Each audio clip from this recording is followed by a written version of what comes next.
How to get text to speech on Wattpad. Let's get started. Launch your Wattpad app. Make sure you have already logged into your account. You'll land to the home page. Now navigate to any of the story that you want to read. Open it. After you open it, at the top you'll find this kind of option, listen with text to speech. Just play it and with that it will be enabled. This way you are able to get text to speech on Wattpad. You can do the same for other stories as well. Just open it. And at the top, you're gonna find this kind of audio option. Just play it and it's gonna appear as a speech.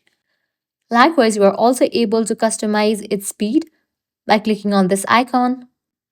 You can increase the speed or decrease it. So this way you are able to get text to speech on Wattpad. If this guide was helpful, don't forget to like, share and subscribe to our channel. Thanks for watching.